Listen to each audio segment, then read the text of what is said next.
Well, thank you all for coming. Let me just give you a little bit of background as to what this is all about. For almost 50 years in the United States, there's been a program called the Mayor's Institutes.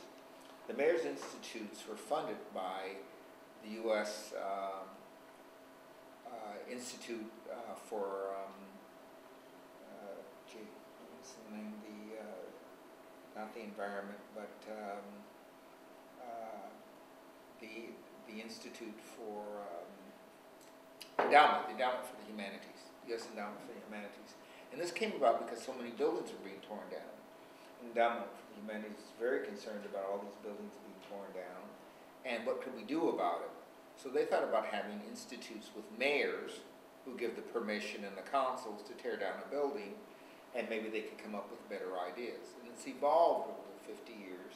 So mayors from very big cities, when they have big problems, want to go to the Institute to get some tuition from experts, but also from one another. They learn from one another because a mayor can say, well, I've been down that road and it did or did not work. And to create kind of this togetherness, because mayors talk to mayors, and having just recently come from New Orleans, I've seen that, where our mayor would get on the phone and call the mayor of Miami, who's been through hurricanes and floods, before he took my advice, which made sense. He wants to get the advice from someone who's in a similar pew. The purpose of this is to do a couple of things.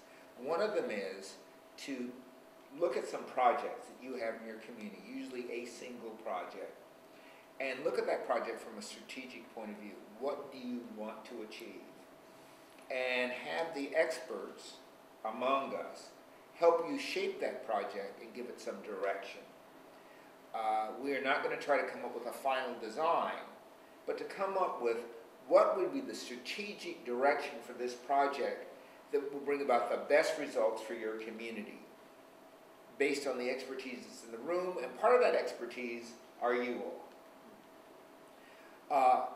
We've added something to this. In the U.S., they don't go on a study tour. And we've added this for a couple of reasons. The U.S. Study Center, that's our mission, to make better connections between the United States and Australia.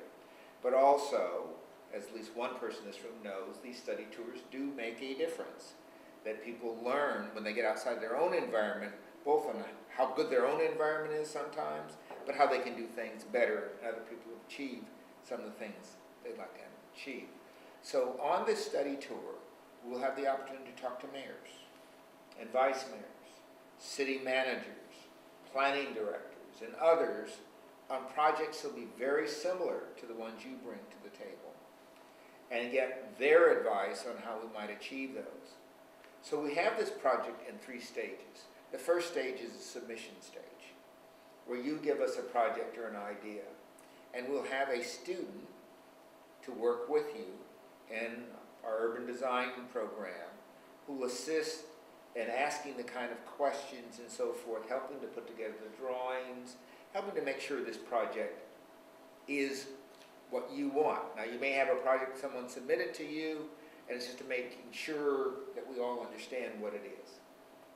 The second stage is the workshop, and Rod will be talking to you more about that and what the submission looks like.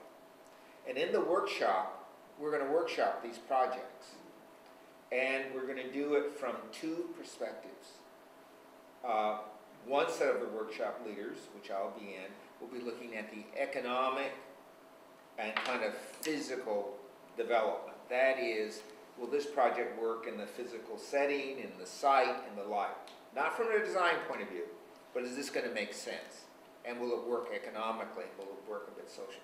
Then we're going to have the designers on both sides of me looking at this from a sustainability point of view and an urban design point of view.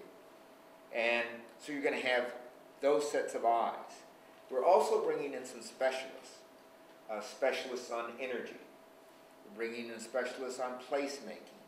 We're bringing in specialists on economic development. And we're bringing in specialists in on accessibility and one in on transport. They will look at your projects from those perspectives. But first they'll give a little outline of the kind of criteria you as decision makers should be using from any project that comes before you. When we conclude this analysis, we will then have a project that you feel good about. And the students will work with you in drawing it up and so forth. We'll do mutual critiques. So we might put Parramatta and Wallara together. And Parramatta looks at what Wallara is doing, and you look at what they're doing, and give them some advice from your perspective. So we'll do that, and our experts as well. When we conclude that, we expect you to have your go scenario, the thing that you'd like your council to consider and your community consider. And you'll go back and get some additional advice from people internally in your own organizations who may have been thinking about this from a very different point of view. And the students will be with you in that process. Subsequent to that, this will be about a month later, we'll take off on our study tour. In our study tour, first we go to Los Angeles. And in Los Angeles, we're going to be looking at some real neighborhood stuff that people haven't thought of Los Angeles as doing, but at the neighborhood level, they're doing a lot of great stuff, green streets and so on. And Bruce will take you through some of that in a few minutes. Then we'll go to Portland, which is the poster child of urban design. And they are very committed to working with us. And the Sustainability Institute in Portland, which is excellent, has an international reputation, will be showing us around. And after that, we go to Denver, Colorado, where they've been doing some excellent work in transportation. And to Boulder, again, a smaller city, but has a great reputation in sustainability front, has won all kinds of awards. But nearby is Fort Collins, a city that's much like our regional centers, but is growing up, making some big changes in the face of their city, adding transport and other things that we'd like you to see.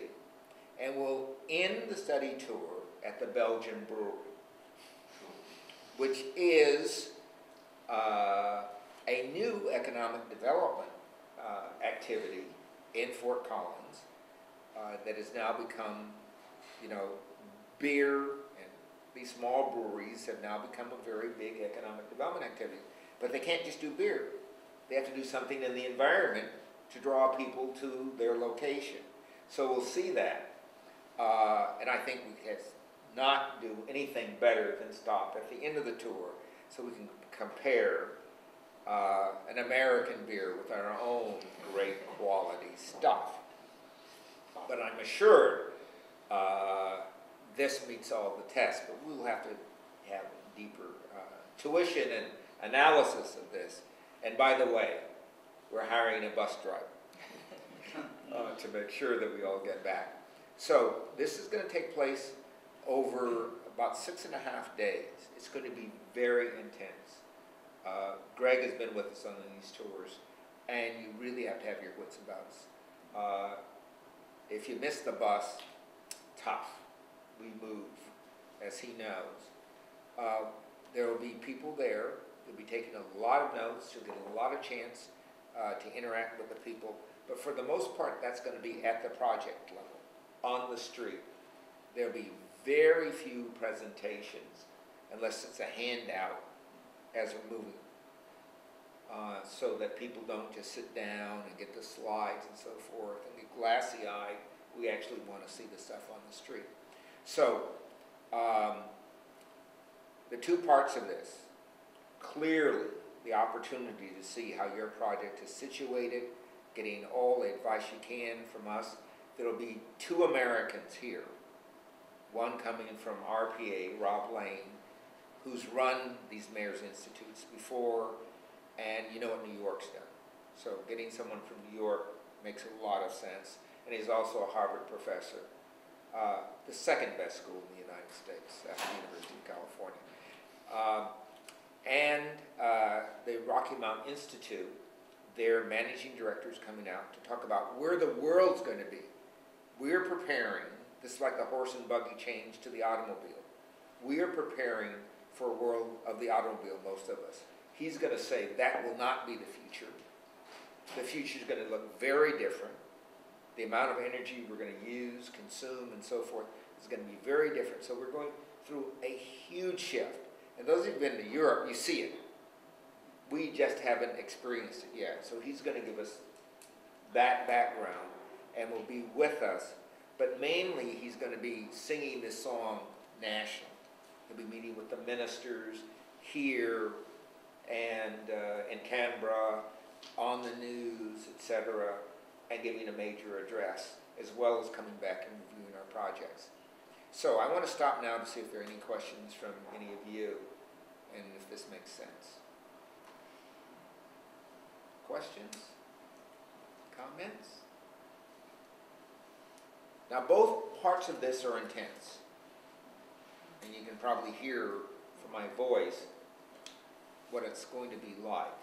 These are 2 boot camps, but you come out, you know, the same kind of tuition you get if you were doing a master's degree program. So it's very intense, but it's really worth it. If there are no questions, I want to turn it over to Roderick, my colleague in the University of Sydney. Roderick. Thanks, Ed. So I'm going to speak just briefly about the way the workshops will run. So before the workshops, there's preparation. So in your expression of interest, you would have already sent through some idea of what the project might be. And what we intend doing is working with you in partnership with some of our students who will be from the planning discipline and from urban design. And we'll be allocating 1, possibly 2, but let's say 1 student to each of you.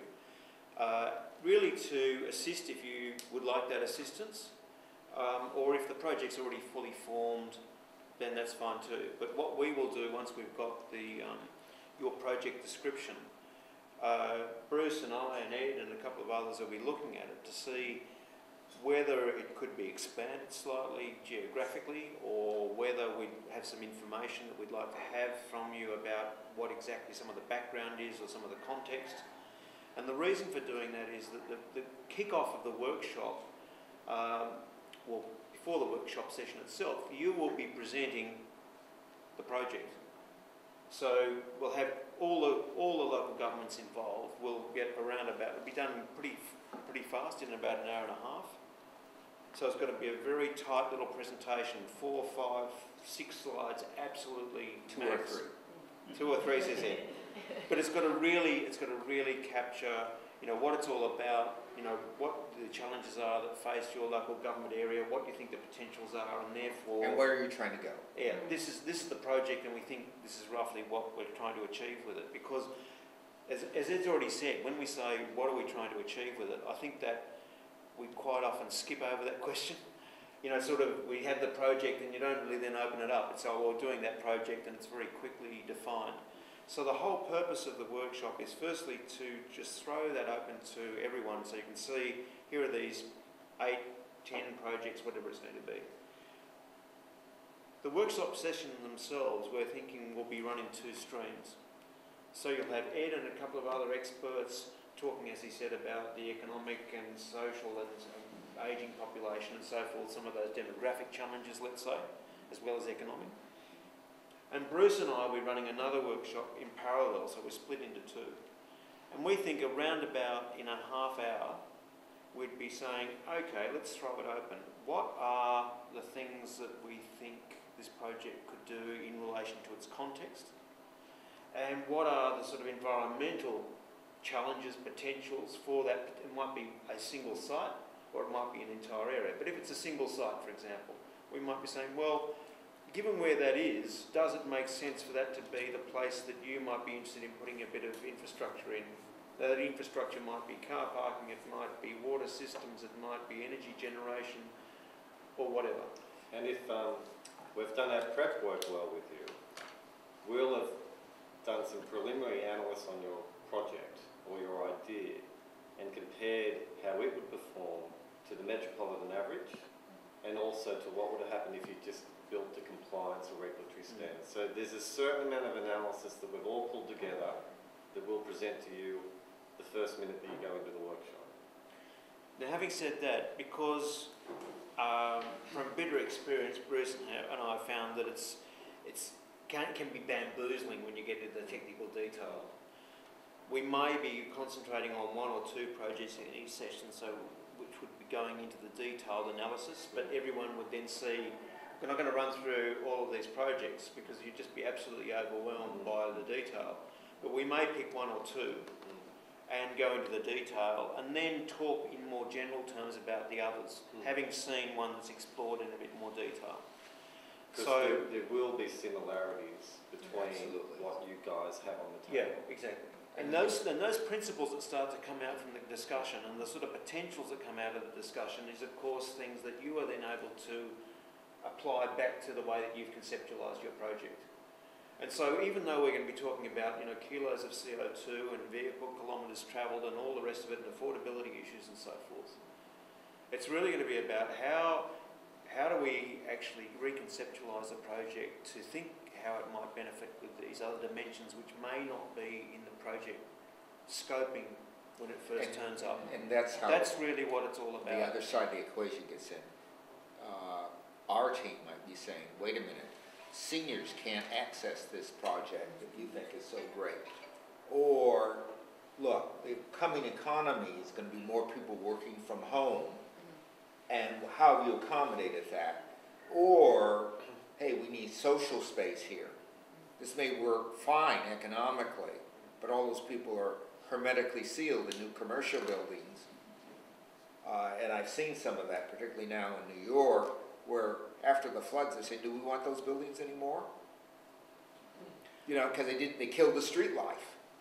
So we'll be asking, you know, questions that measure and questions that feel and then questions where the dollars add up or don't add up. So now, And Ed, if I may, it also I think there's two other aspects that will come into the discussion, and it's particularly pertinent for New South Wales. Everyone's talking about strategic planning. yes, So what we're also trying to do in this is, okay, we're all going to be doing strategic planning. I mean, we've always been doing it, but there's a greater emphasis on strategic planning. What do we mean by it?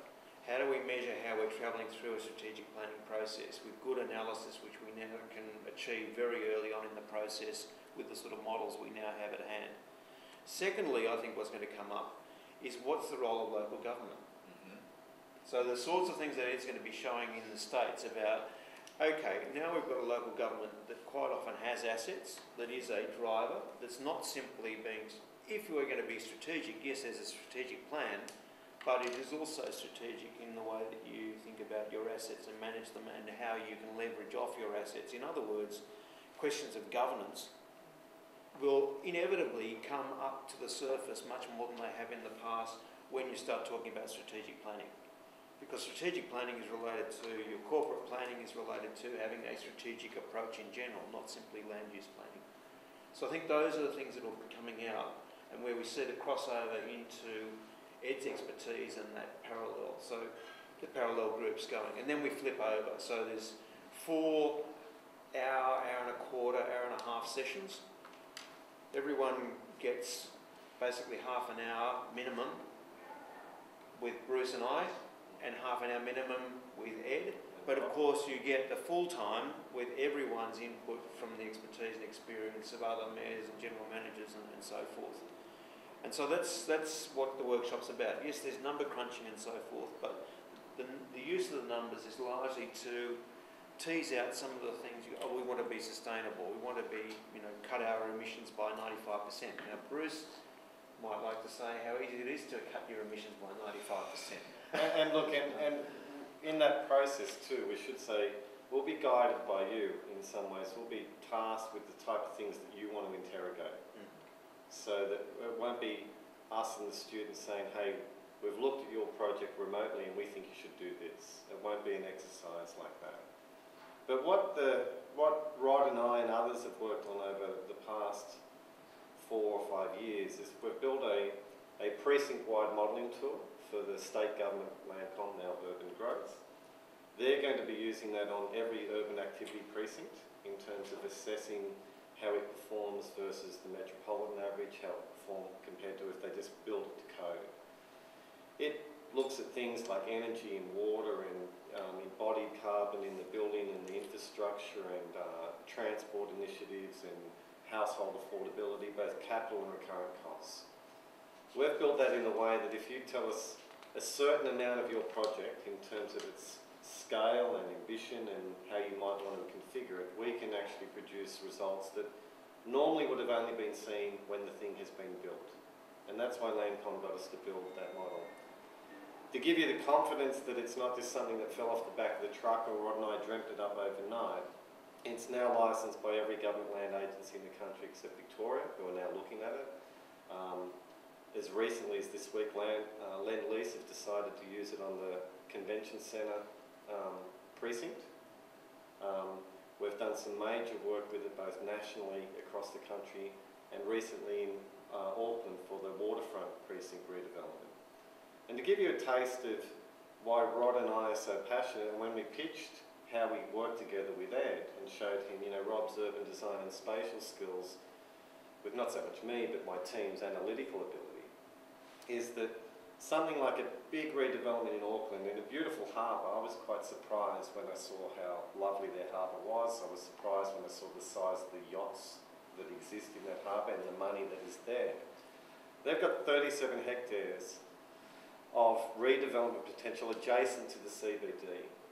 When we did the analysis and showed how it performed on energy and water and waste and embodied in transport, the thing that stood out was the transport advantage of actually putting all that space so close to the heart of the city. But I rang Rod from Auckland and said, look, I'm not the urban designer here, Rod, but the floor space feels very business parky. You know, like when we produced the results and showed that if you limit car parking and have a car sharing scheme that doesn't exist in New Zealand at the moment, which brings to the point the governance issue, I think strategic planning requires governance and leadership because you end up having to do things differently than what regulation allows, typically. And so when we showed the opportunity of, look what happens if we lose some of the business park feel and put a little bit more res there, and look at what you achieve from the greater Auckland's perspective in reducing the amount of time people spend in vehicles. Given that the economists were telling us that there's a bit of a flat market for office space in the city of Auckland itself, we just found it odd. But then the project people were guided by the land economists who said, we think business park floor space is more profitable than residential floor space at this point in time. And I guess what Rod and I do reasonably well together is give him the numbers to actually paint a number of different future scenarios for a project so that you can interrogate all of those things. So they were there focusing, reduce your greenhouse emissions by a decentralised energy scheme. And my advice was, your grid intensity of carbon is 1/10 of what it is in New South Wales. You don't need to do anything or another have an all-electric world. You're fine. But where you can reduce emissions is by putting more people living in that part of Auckland than in other parts of Auckland, so they have to drive and use a car less. And then it became cheaper housing as well because they had less car parking and so on and so on.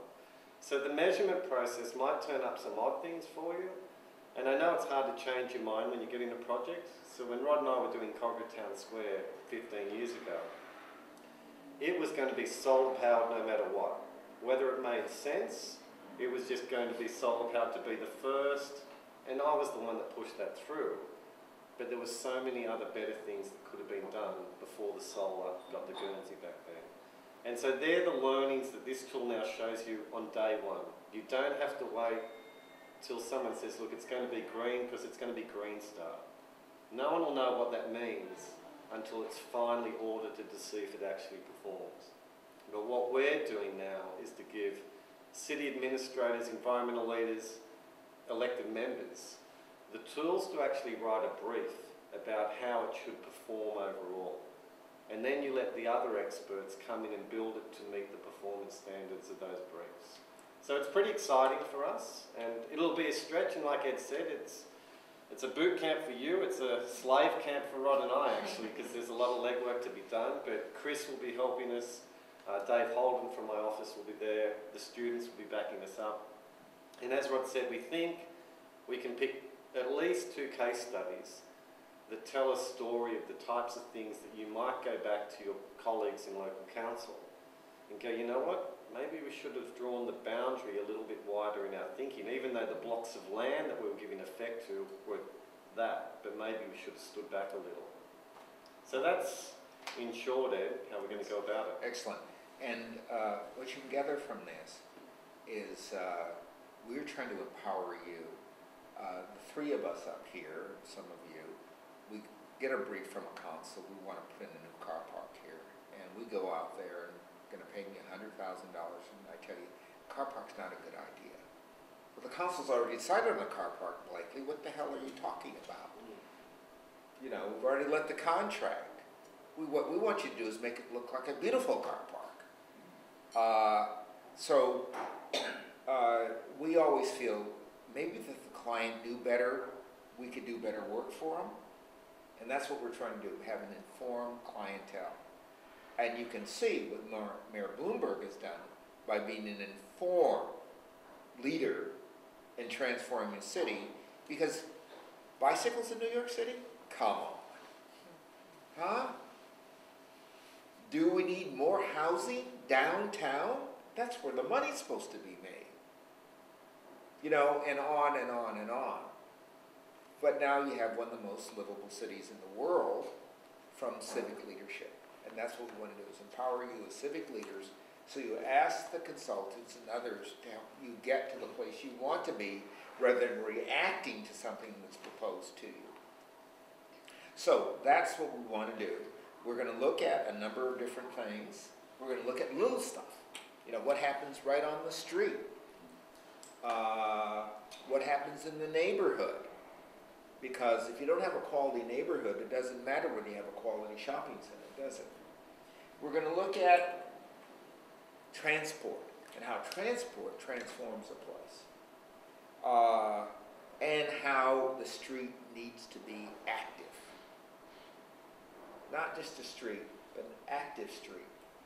Because the future of work is going to be not in a single location. Chris and other people work all over town with their little iPads and this and that and thing. But that street is now part of the work world. And Denver was one of the cities in the United States that was too poor in the 1970s to tear down their old fabric. And now that's the go-to place. Would we have been so impoverished? So how do you use the fabric? And then Boulder, Colorado, which gets all these green stars, has something that's failed here, the enclosed mall. They close off the streets, and this is working. Why is it working there? And the mayor has agreed to work with us. So here are our New South Wales Trade and Investment, the University, the Rocky Mountain Institute, and Kinesis, and we're hoping that Growth New South Wales, is that what they're called? Urban Growth New South Wales will also be a participant with us, and we're going to the Association of Local Governments to see if they will be a participant with us. So I just want to mention a couple of things because this is being filmed. What does it cost to get into this? It costs $1,200. That $1,200 helps us do that preparatory work, pays for the student, that sort of thing. That's it. Everything else in the workshop we're providing. Meals, everything. Not all those meals are going to be in fancy restaurants. And that's because you're going back to your student day. Some of those meals are going to be right here. You know, you're going to have, as we all did as students, you know, your little bucket, your chopsticks while you're working on your designs. You know, and there'll be some good wine and so forth. There'll be a lot of good conversation. But we're going to have some outstanding speakers as well. And we're going to take a little tour in the city here, where we're going to, using the word criticism in the most appropriate, we're going to look at some of the projects the city thinks are great projects. But we're going to look at them from the kind of views that we just discussed to say, do we think these are great projects? Because if you can criticize someone else, you can do better yourself. I think all of our English teachers told us that when we were learning to write. If you can say Hemingway's not good, then you can do better. So we want you to develop that analytical skill, to be critical of what you see and how you use information. On the study tour itself, the study tour is organized for a full 7 days. We charge, basically, $500 per day for 6 days. That's hotels, air travel, everything. We are hoping, if we can increase our sponsorship, that we'll have some scholarships. We will not give any full scholarships, but we will be assisting some consuls by giving a partial scholarship, up to a half scholarship, to make sure that the consuls can come and participate. I don't think this is out of keeping with, a conference that you go to here in the city is $2,000. So here's a trip overseas, the whole works. Several people have said they want to extend this and go to other places and so forth. We'll assist people with those arrangements, because once you get in the States, you can go 4 or 5 other places basically for the same airfare. So that's it.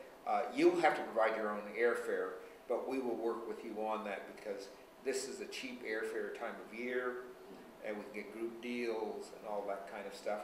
But several people have told me already they have already a lot of miles, so on, they'd like to use.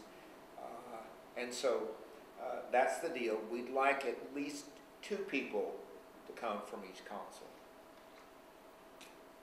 It's very difficult, as you know, when you get back home and say, I saw X, and everyone just looks at you.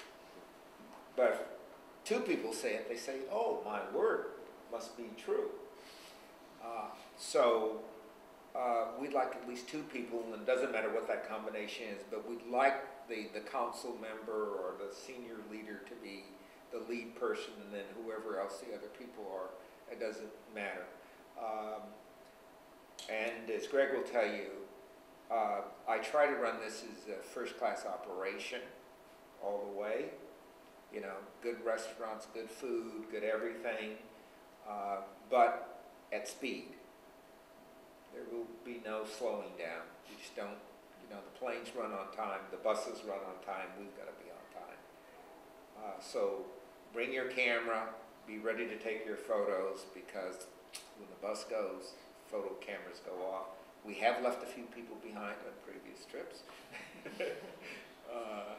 Much embarrassing. But nonetheless, it has to be that way to get in all the kinds of things we want to get into. We're going to have senior people on the other end.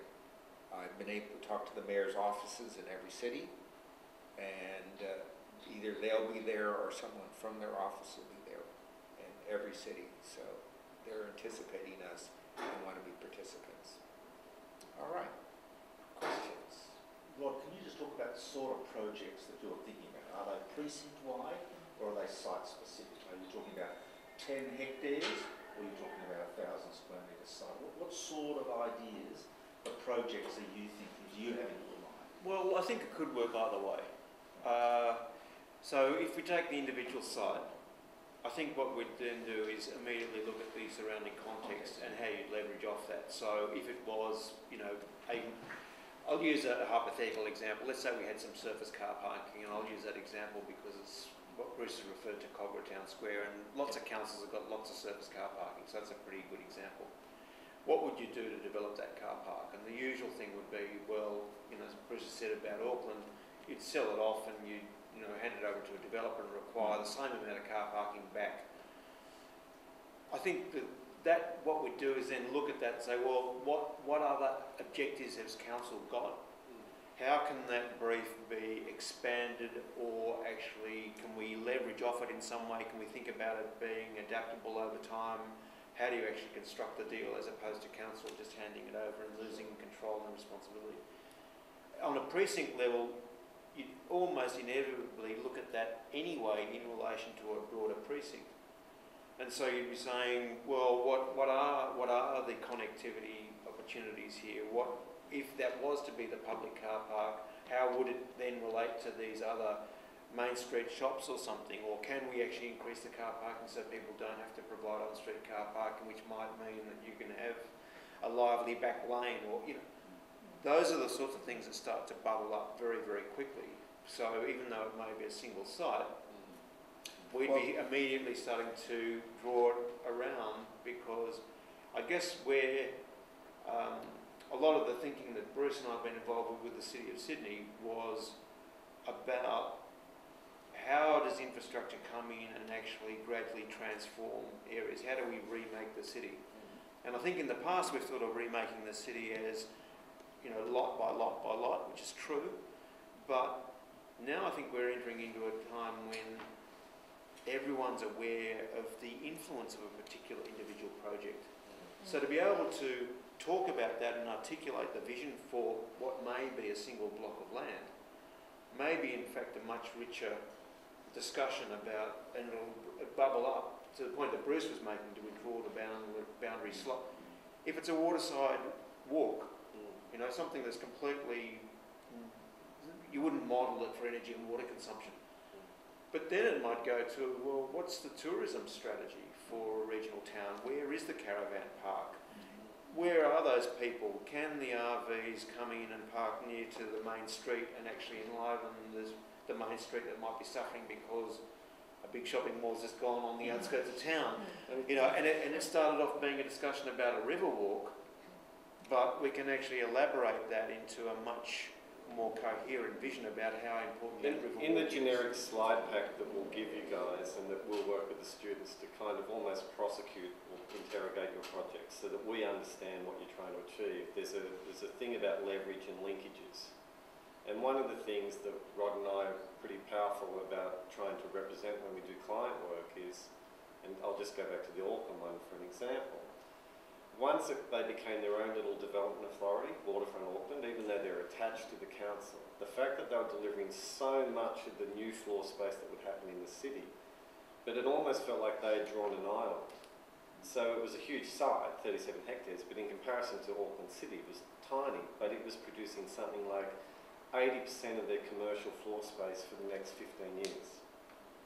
So it was a big deal. And as far as housing, it was producing about 90% of the housing that would occur within 5 k's of the CBD for the next 20 years. And so you kind of go, they almost had a mentality that what mattered was the 37 hectares, but Auckland Council had these higher objectives about providing more affordable housing, providing more accessibility, reducing car ownership and all of that, and it could only be achieved by that project. And I think you guys can pick projects that could be well through the kind of thought process, and where you might think you're over the line, know exactly what you're going to do if you want an external critique, if you like. Or you can pick a project that you might think could champion the ambitions that you might have as an individual in Open Council can actually pull off. Well, no matter where we start from, we're going to be increasing. I think you've heard that. Yeah. No matter where we start. There are going to be some smaller communities going to have a huge green field out there, and someone's proposed to build a lot of housing on it. And we might start there. They have no idea this housing is coming. We might start there, helping them articulate what needs to happen to make this a community versus a bunch of houses. In some way, even if we do that, we're going to say, okay, this is going to be the main square of this new development, and here are the kinds of things, thinking about the future that need to be there and how they'll connect up. On the other hand, you may have a particular project. You have a central plaza that's not performing very well. We'll raise that out and say, how can we get people from the region involved in making your center work better? Might be getting the transport networks, a number of things. So no matter where we start, these are precinct projects. Okay? So you might start at the precinct level, and you may be at the level where something's already in DA, seeking approvals. Or someone's brought a very good idea to council. It could be a member of the council. In my community, we have a lot of needs, and the councilors are all in there talking about this, but they're not urban designers. So they're talking past one another about what could be achieved. And I wish I could bring them all to a session like this, so they could at least have the same vocabulary, so they could get to the same point. So that's what we're trying to achieve. We will work with you on the, let's call it the scenario. I don't even want to call it a project. What is the scenario here? And then as we get into the workshop, projects will emerge. Or the project might start there and then other scenarios emerge from that.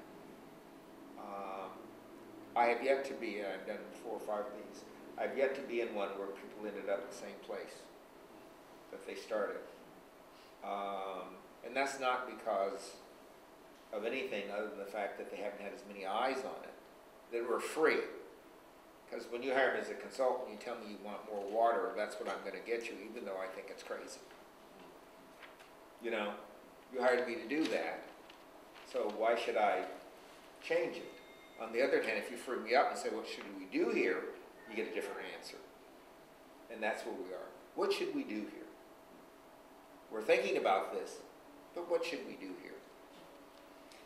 What's the time horizon in the sense of, if you're looking at a precinct, which is what I have in my mind, is it something that you would say, being really clear about the outcome you want, is the outcome that you want on a time horizon of 20 years, 30 years? And sort of as a supplementary, should then the work that we do, should that be focused on a transition through to Yes. that outcome? Yes. So you would Yes. cover both what you need to Yeah. do over the next 5 years if you put an outcome of 20 years. So it would That's cover right. both. We just finished one of those in Boulder, as a matter of fact. It was a 20-year project, but we had to step back and say, what are we going to do in the next 2 years that will set the direction so that 20 years from now, we'll land at this place.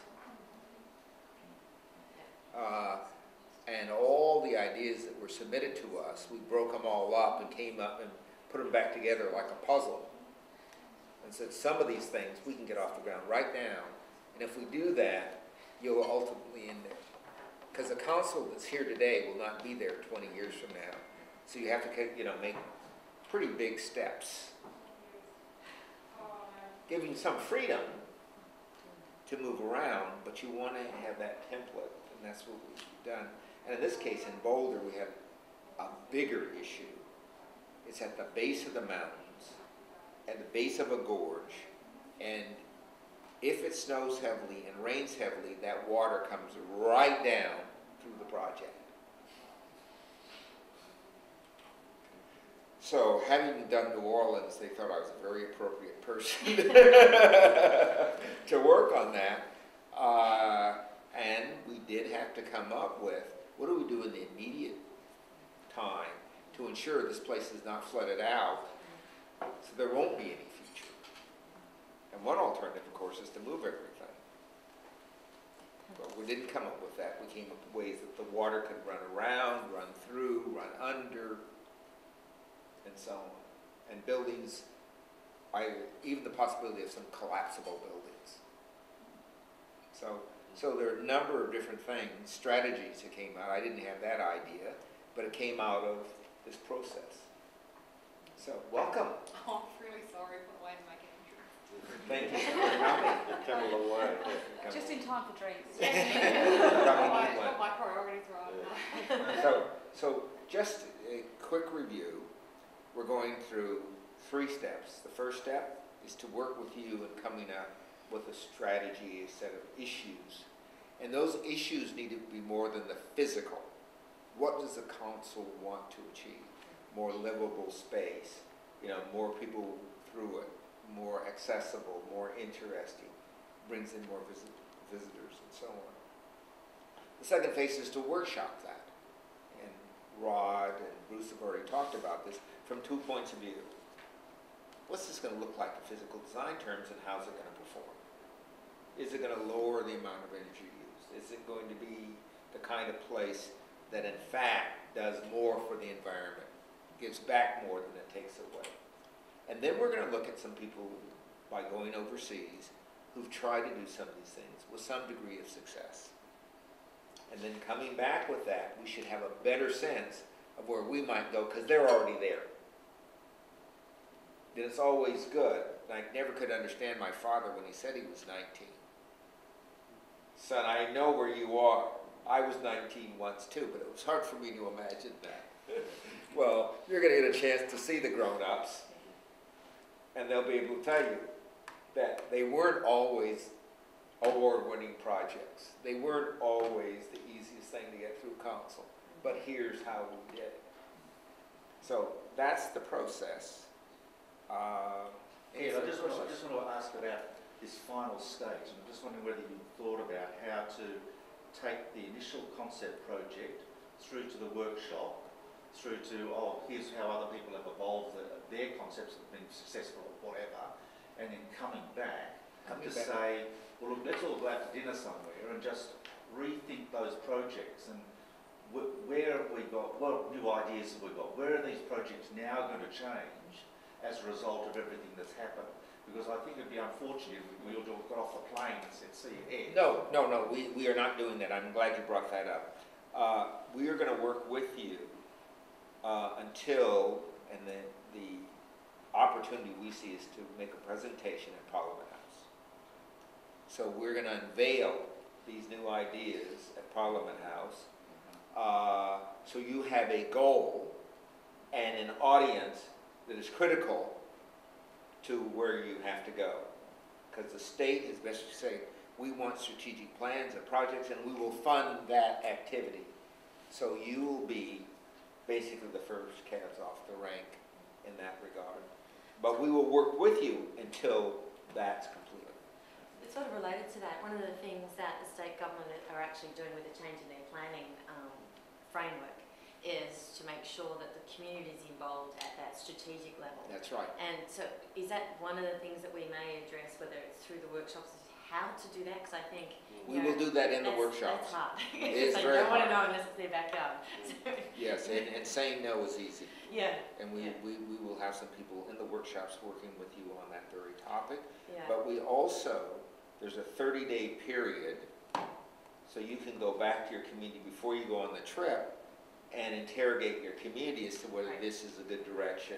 And we'll work with you on that, how to run the community workshop and so on.